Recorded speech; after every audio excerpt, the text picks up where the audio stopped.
श्री स्वामी समर्थ. सर्व स्वामी भक्तांचं आपल्या चॅनलवर स्वागत आहे.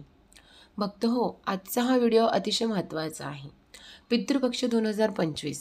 बघा, पितृपक्ष म्हणजे फक्त श्राद्धाचा काळ नाही, तर आपल्या पिढ्यानपिढ्या चालत आलेल्या आपल्या परंपरेशी नाळ जोडण्याचा आणि आपल्या पूर्वजनांना स्मरण करण्याचा पवित्र काळ आहे. आणि ह्या काळामध्ये महिलांची भूमिका ही अत्यंत महत्त्वाची मानली जाते. कारण बघा, महिला ज्या असतात त्या घराला सात्विकतेने आणि श्रद्धेने भरून टाकतात. त्यामुळेच महिलांनी या काळामध्ये काय करायला पाहिजे आणि काय नाही ते आपण बघणार आहोत. बघा, शास्त्र सांगतात की पितृपक्षात पितर पृथ्वीवर येतात. आपण केलेली पूजा आणि अन्नदान ते स्वीकारतात. त्यामुळे ना हा काळ म्हणजे आपल्या पूर्वजांच्या ऋणातून मुक्त होण्याची संधी असते. गरुड पुराण, महाभारत, पद्मपुराण या सर्वांमध्ये ना पितृपक्षाचा विशेष उल्लेख केलेला आहे. स्त्रियांनी जर श्रद्धा, संयम आणि सात्विकता ठेवली तर पूर्वज जे आहेत आपले ते अतिशय आनंदी होतात. तर ह्या काळात आपण बघूया महिलांनी काय काय करावे आणि काय नाही. पितृपक्ष या काळामध्ये महिलांनी आपले राहणीमान अतिशय सात्विक ठेवावे. साधे, पचायला सोपे आणि सात्विक अन्न खावे. कांदा, लसूण, मांसाहार, मद्य पूर्णपणे वर्ज्य करायचा. ताजं अन्नच खावं. शिळं अन्न हे नेहमी टाळावं. स्वच्छता आणि घरामध्ये स्वच्छता ठेवावी. सकाळी लवकर उठून स्नान करून देवघर स्वच्छ करून देवाची पूजा करावी.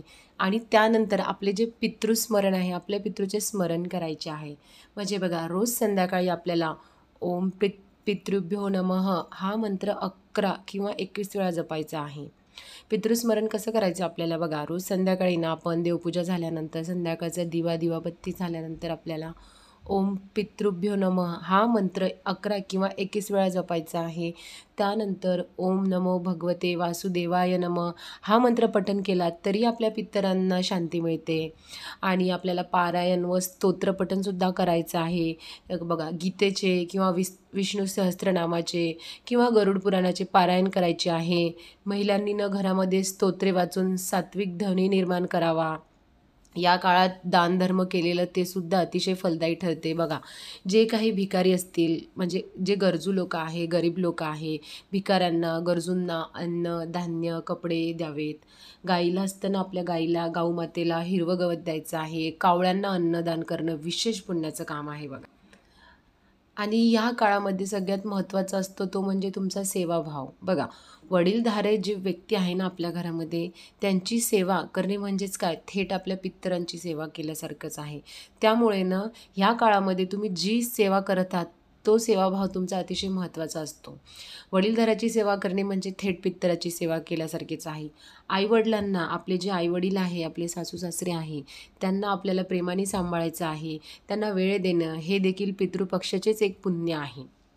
आता ह्या काळामध्ये ना महिलांनी काय करायचं नाही आहे किंवा आपल्याला काय काय करणं टाळायचं आहे. ह्या काळामध्ये आपल्याला शुभकार्य टाळायचे आहेत. शुभकार्य म्हणजेच बघा, जसं विवाह, साखरपुडा, गृहप्रवेश, एखाद्याकडे विवाह, ह्या पितृपक्षात तर विवाह करतच नाही किंवा साखरपुडाही करायचा नाही. आणि जर कोणी नवीन घर घेतलं असेल तर त्याचं गृहप्रवेशसुद्धा ह्या काळामध्ये आपण करू शकत नाही. जर तुम्हाला काही खरेदी करायची असेल, म्हणजे जशी घराची खरेदी म्हणा किंवा घरात एखादी नवीन वस्तू घ्यायची असेल, नवीन गाडी घ्यायची असेल किंवा नवीन व्यवसायसुद्धा जर तुम्हाला सुरू करायचा असेल तर पितृपक्ष ह्या काळात आपल्याला हे शुभकार्य टाळायचे आहे. तर विवाह, साखरपुडा, गृहप्रवेश, नवीन गाडी किंवा घर किंवा व्यवसाय जे काही असेल, नवीन वस्तू, ते आपल्याला ह्या काळात टाळायचे आहेत. आणि नव्या वस्तूंचा वापरसुद्धा आपल्याला या काळामध्ये टाळायचा आहे. म्हणजे जसं बघा, नवीन कपडे घेणे किंवा दागिने किंवा घरातील सजावट ही आपल्याला ह्या काळामध्ये टाळायची आहे. अत्यंत साधेपणा आपल्याला ह्या काळामध्ये पाळायचं आहे. आणि बघा, अन्न जे आहे त्यामध्ये आपल्याला मांसाहार, मद्य, कांदा, लसूण याचा अजिबात वापर करायचा नाही आहे. जास्त मसालेदार, तूप, तेलकट पदार्थ आपल्याला टाळायचे आहे. आणि नकारात्मकता, सगळ्यात महत्त्वाचं आपल्याला नकारात्मकता टाळायची आहे. बघा, राग, भांडण, कटू शब्द यामुळे काय होतं, घरातील वातावरण हे अशुद्ध होतं. पितरांच्या स्मरणाच्या काळातनं घरामध्ये आपल्या शांतता ठेवणे हे फार महत्त्वाचे असते. त्यामुळे ह्या काळामध्ये जर तुमच्या घरामध्ये कटकटी, भांडण, राग काही पण होत असेल तर ते पितरांना आवडत नाही किंवा मग ते घरामध्ये तुमच्या येत नाही. त्यामुळे ह्या काळामध्ये नकारात्मकता टाळायची आहे, भांडणी टाळायची आहे, शब्द टाळायचे आहे, राग आणि पितरांच्या स्मरणाच्या काळात आपल्याला घर हे शांत ठेवायचे आहे आणि सण उत्सव जरा साजरे करायचे नाही आहे. पितृपक्षामध्ये बघा देवी देवतांची मोठ्या प्रमाणावर पूजा, उत्सव, आरती, आपल्याला संगीत वादन वगैरे जे करतो ना ते आपल्याला टाळायचं आहे. त्यामुळे आपल्याला सण उत्सवसुद्धा साजरे करायचे नाही आहे.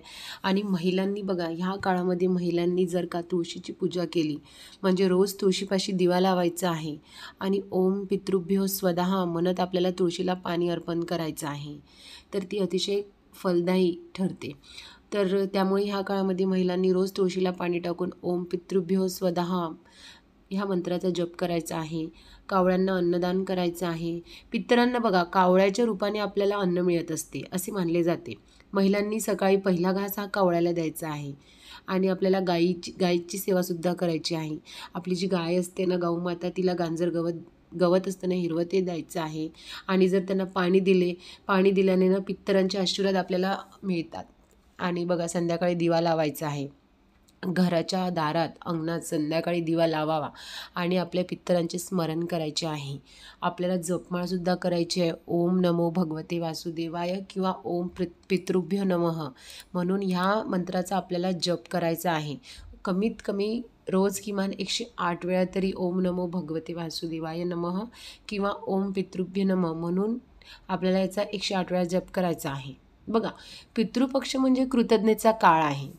महिलांनी जर का या काळामध्ये साधेपणा, पवित्रता आणि सेवा यांचा अंगीकार केला तर पूर्वजांचे जे आशीर्वाद आहे ते आपल्याला सहज मिळतात.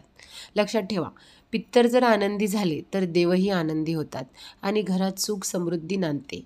म्हणून बघा या पितृपक्षात आपण सगळ्यांनी आपल्या पूर्वजांना आठवून त्यांना शांती द्यावी. आणि बघा जर तुम्हाला हा व्हिडिओ आवडला असेल तर लाईक, शेअर आणि सबस्क्राईब नक्की करा. आणि व्हिडिओ संबंधित जर तुमचे काही प्रश्न असतील तर ते तुम्ही मला कमेंट बॉक्समध्ये टाईप करून विचारू शकता. चॅनलवर जर तुम्ही नवीन असाल तर नक्कीच सबस्क्राईब करा.